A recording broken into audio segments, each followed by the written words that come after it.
ফুলকপির অনেক রেসিপি এর আগে আমি আপনাদের সাথে শেয়ার করেছি, বাট আমার মনে হয় এই রেসিপিটা তাদের মধ্যে থেকে সব থেকে সহজ। হাতে 10 থেকে 15 মিনিট থাকলে আপনারা এটা ইজিলি বানিয়ে নিতে পারবেন। আর রেসিপিটা একদম আমি ঘরোয়া উপকরণ দিয়ে বানিয়ে দেখাবো, যাতে আপনাদের বানাতে কোনো রকম অসুবিধা না হয়। তাছাড়াও রেসিপিটা পারফেক্টলি করার জন্য সাথে থাকবে অনেক টিপস অ্যান্ড ট্রিক্স।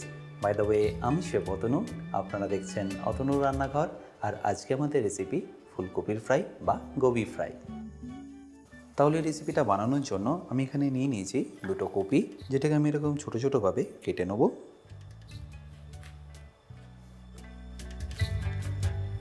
যদি দেখেন কাটার পরে কপির ফুলগুলো এরকম বড় হয়, তাহলে এটাকে কেটে 1/2 করে নেবেন।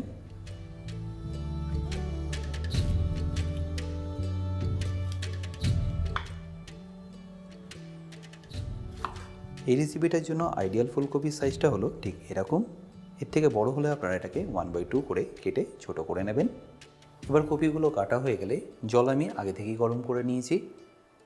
আর জলে কপিগুলো দেওয়ার আগে এখানে দিয়ে দিন অল্প একটু হলুদ রঙের জন্য। এরই সাথে অল্প একটু নুনও এখানে দিয়ে দিন। ব্যাস, এটাকে একবার ভালো করে মিশিয়ে নিয়ে ফুলকপিগুলোকে দিয়ে দিন ভাপিয়ে নেওয়ার জন্য।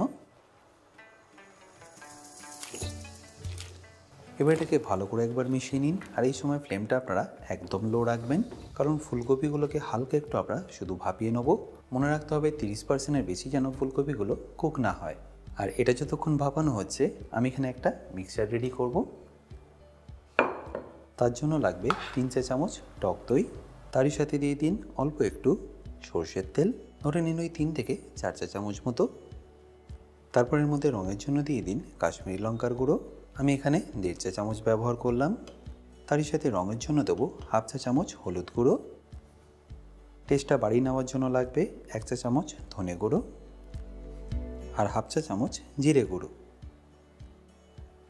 সাথে অবশ্যই স্বাদ মতো নুন। তারপরেই সব কিছুকে ভালো করে একবার মিশিয়ে নিন।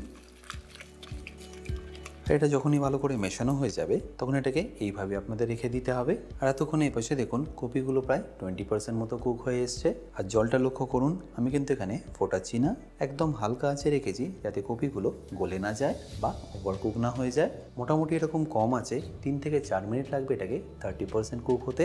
আর একবার পারফেক্টলি কুক হয়ে গেলে এটাকে আপনারা তুলে নিন।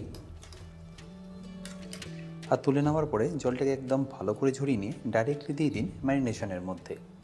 চেষ্টা করবেন যতটা জল ঝরানো যায় ততটাই বেটার, কারণ জলটা বেশি থেকে গেলে কপির গায়ে মিশ্রণটা ভালোভাবে কোট হবে না। তাই জলটাকে ভালো করে ঝরিয়ে নিয়ে তারপরে এইভাবে এটাকে ভালো করে মিশিয়ে নেবেন। আর এটা গরম থাকা অবস্থায় ভালো করে মিশিয়ে নেবেন, তাহলে দেখবেন এটা বেশ ভালোভাবে কোট হয়ে গেছে। আর ভালো করে মেশানো হয়ে গেলে এটাকে আমরা কড়াইতে ট্রান্সফার করব। বাট তার আগে গ্যাসটা অন করে আমি কড়াইয়ের মধ্যে দিয়ে দিচ্ছি সরষের তেল।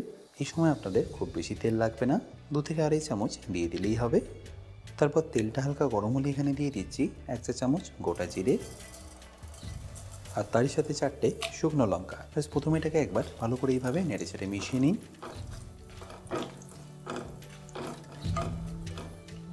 আর মেশানো হয়ে গেলে দিয়ে দিন 2 চা চামচ আদা রসুন বাটা।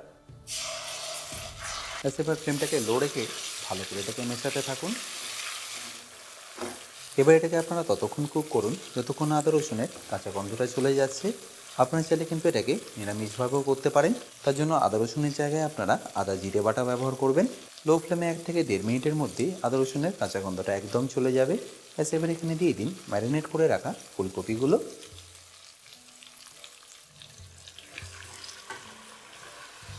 আর ফুলকপিটা দেওয়ার পরে এটাকে ভালো করে একবার মিশিয়ে নিন। ফ্লেমটা কিন্তু আমি এই সময় একদম লোই রেখেছি। আর ভালো করে একবার মিশিয়ে নেওয়ার পরে আপনাদের এইভাবে এটাকে রেখে দিতে হবে 5 থেকে 7 মিনিটের জন্য। চাইলে আপনারা এটাকে ঢাকা দিয়েও রেখে দিতে পারেন। মনে রাখবেন ফ্লেমটা কিন্তু এই সময় আপনারা একদম হাই করবেন না, কারণ হাই ফ্লেমে দিলেই কপিটা কিন্তু ভালোভাবে সেদ্ধও হবে না আর মশলাটা কিন্তু জ্বলেও যেতে পারে। আর এটা যতক্ষণ কুক হচ্ছে, আমি এখানে 2টো টমেটোকে এইভাবে কেটে নেব। মানে একটা টমেটোকে আপনাদের 1/6 করে কেটে নিতে হবে।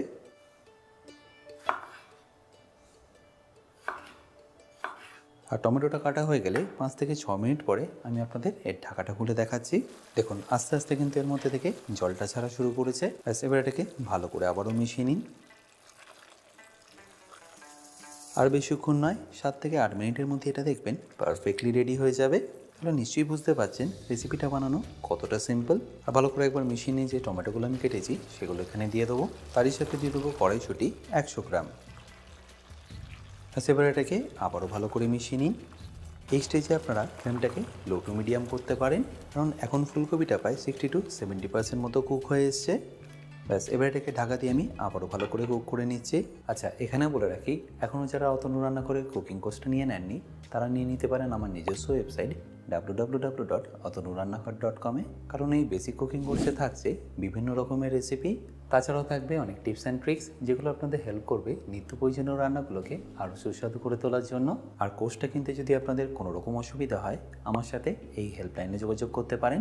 আর ঢাকা দিয়ে কুক করার সময় অবশ্যই 1-2 বার এইভাবে খুলে নিয়ে ভালো করে মিশিয়ে নেবেন।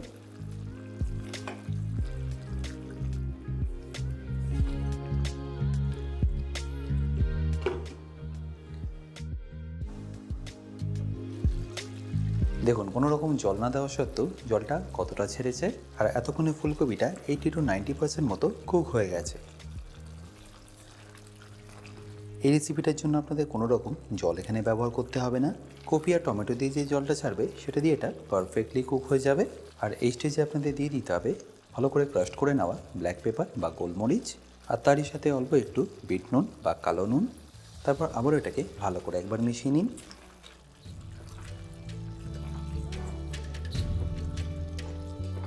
এবার লাস্টবারের জন্য আমি এটাকে ঢাকা দিয়ে দিচ্ছি আর কুক করে নিচ্ছি 1 থেকে 1.5 মিনিটের জন্য।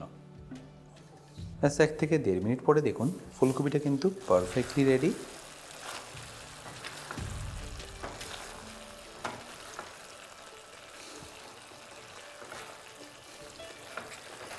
ব্যাস ফাইনালি এটাকে ফিনিশ করুন কাঁচা লঙ্কা, অল্প একটু গরম মশলা আর সবশেষে ধনেপাতা দিয়ে। আশা করি সিম্পল রেসিপিটা আপনাদের নিশ্চয়ই ভালো লেগেছে। আর ভালো লাগলে প্রতিবার মতো আমাকে কিন্তু কমেন্টে জানাতে ভুলবেন না। এটা আপনারা লুচি, পরোটা বা রুটির সাথেও খেতে পারেন। এটা আপনাদের দেখে মনে হতে পারে যে সেদ্ধ হয়নি, বাট এটা কিন্তু এখন পারফেক্টলি সেদ্ধ হয়ে গেছে।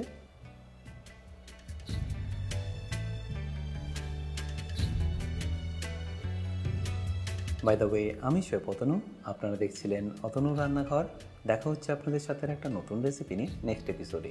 ভালো থাকবেন, সুস্থ থাকবেন।